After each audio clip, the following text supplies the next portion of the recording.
All right, so this is going to be another movie review. This one's called Swing High, Swing Low, 1937. I'm giving it 1 out of 5 stars. I hated this flick.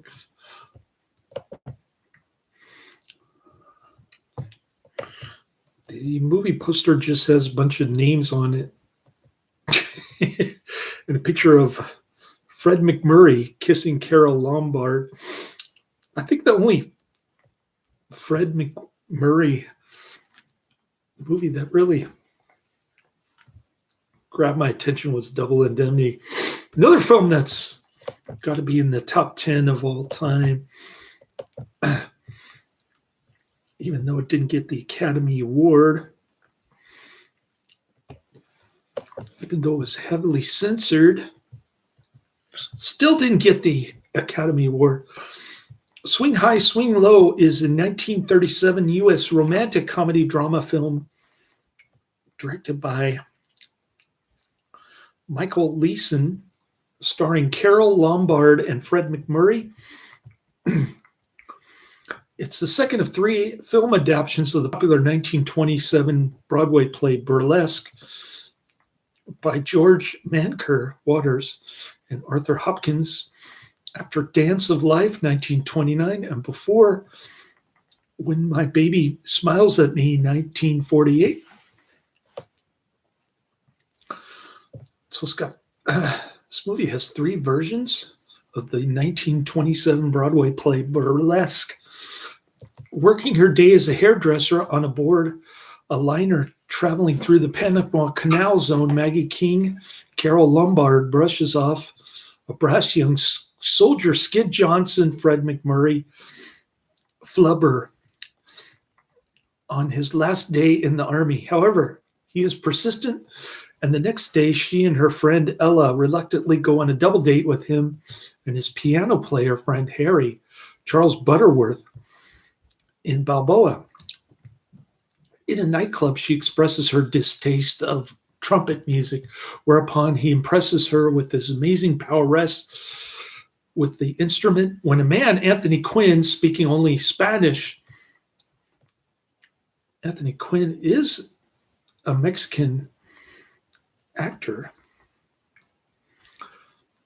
His real name is Manuel Antonio Rodolfo Quinn Oaxaca. They're calling Anthony Quinn a U.S. actor, maybe second generation Mexican, I don't know. He tries to pick her up at the bar. He and Skid end up brawling, which lands Skid and Maggie in jail. As a result, Maggie misses her ship back to the States. With no money left after helping pay the fine, she is forced to move in with Skid and Harry. She talks a skeptical Murphy, a woman, into hiring the unambitious Skid and her as a trumpet player and showgirl, respectively, at Murphy's Cafe y Bar, by telling Murphy that they are married. She clashes with fellow showgirl Anita Alvarez, played by Dorothy Lamour, Skid's former girlfriend, but Anita soon leaves for a better job. Maggie and Skid eventually fall in love and they marry. Until death do us part. Back in the good old days when it actually meant something, Maggie prods the reluctant Skid into going to New York City to play in a major nightclub, leaving her behind. She finds out afterward that Anita works there. He's a big success, teamed with songstress Anita. Fame and fortune go to his head. He neglects to send Maggie the fare to join him, and he does not answer her letters. Finally, Maggie borrows money from Murphy. Anita intercepts her telegram to Skid, telling him where to meet her boat. After waiting at the pier for a long time, Maggie calls Anita's hotel room on a hunch, and a drunk Skid answers. Anita invited him in for a nightcap after a night on the town together. Maggie divorces him. Ella finds out and tells her old boyfriend, wealthy rancher Harvey Howell. Mary plans to sail to France to obtain a divorce and to marry Harvey. Skid is so devastated he starts drinking and missing performances, costing him his job and his career. Finally, he tries to re-enlist but fails the physical exam. Then he runs into Harry, who has been searching for him. Harry has gotten a band together for a live radio performance to audition for an important sponsor, and to help his old friend out, wants Skid to play with him. Skid's old agent, Georgie, tries to get Maggie just returned from France to pull Skid into shape. She rushes over and does her best.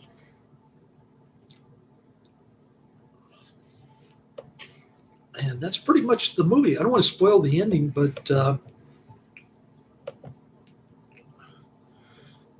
this was a real piece of crud. I mean, a real stinker. Frank Nugent, critic for the New York Times, wrote, "Swing high, swing low, like most Ferris wheels, doesn't go anywhere, at least nowhere that you have not been. Its players really are worthy of better treatment." I tend to agree with that. In 1965, the film entered the public domain in the United States because the claimants did not renew its copyright registration in the 28th year after publication. Swing High, Swing Low was released on DVD all regions by Synergy Entertainment on May 15, 2007.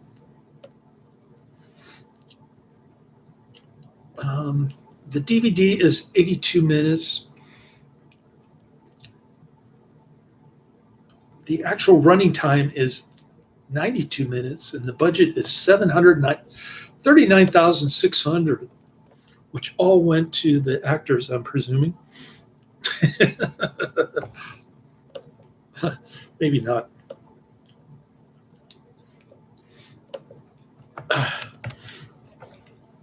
I'm going to see how long the YouTube version is. I want to see which version. Watch the 82 minutes version or the 92 minutes version. Anyway, it was boring. Not much going on in this one. Just another lame cult cinema classics, public domain flick.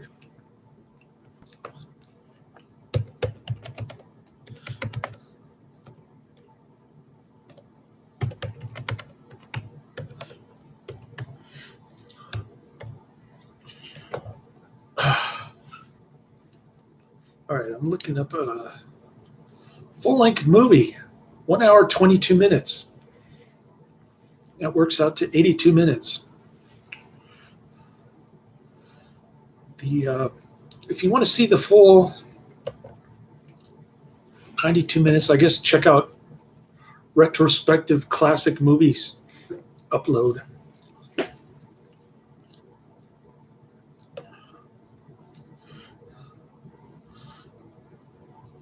Or the Pizza Flicks upload.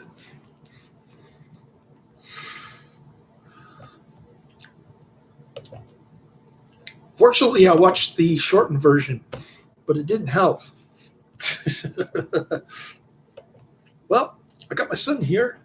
I started having nightmares about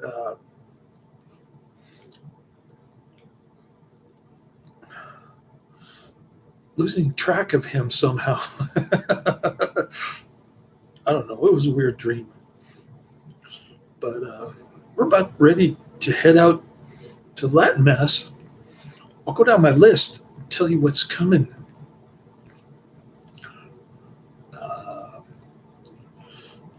Let's see what we got here.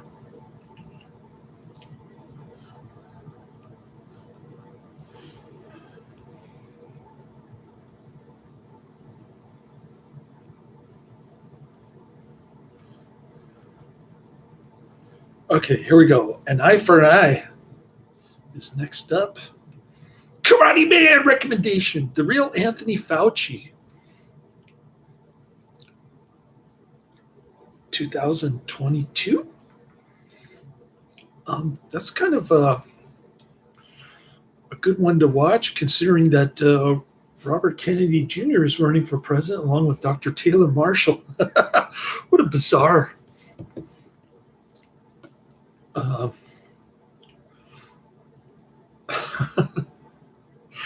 What a bizarre lineup of presidential candidates. That's all I got to say. Return to the Batcave, the misadventures of Adam and Bert, the giant Gila monster, Shadows on the Stairs. Giant Gila monster is 1959. Shadows on the Stairs is 1941. And that's the next 5 on my list. I'm cutting these videos short because Karate Man's not in the chat room. So hopefully you'll take the time to watch my 10-minute videos today. No sign of Karate Man, neither hide nor hair, but he might show up at around 3 p.m. U.S. time. You never know with Karate Man. He's unpredictable. After all, he's the Karate Man. I got a couple comments from Adrian on my Dark Man video, which seems to be very popular because Jeff Jaffe posted a comment that he was going to watch Dark Man. I didn't even post a link to the movie. I don't know where he gets his streaming or his DVDs, Jeff Jaffe. But he knows my real name, keeps calling me Ben all the time. So I guess he's hanging around for every third video. I don't know. I guess he's waiting for the ones that interest him. All right. Well, for this one, I say skip it. I'm not going to say highly recommend it or check it out, but I will say skip it. Inglorious Black and White, 82 minutes on YouTube. Cult Cinema Classics, another dud from Cult Cinema Classics. Cult Cinema Classics is a mixed bag. Sometimes I'll get really good stuff on there. Sometimes I'll get really bad stuff. So I'm in the section of my queue where I'm watching really bad stuff, unfortunately. But my Netflix queue has been getting better. I did enjoy Darkman and Dark Waters. The Dark...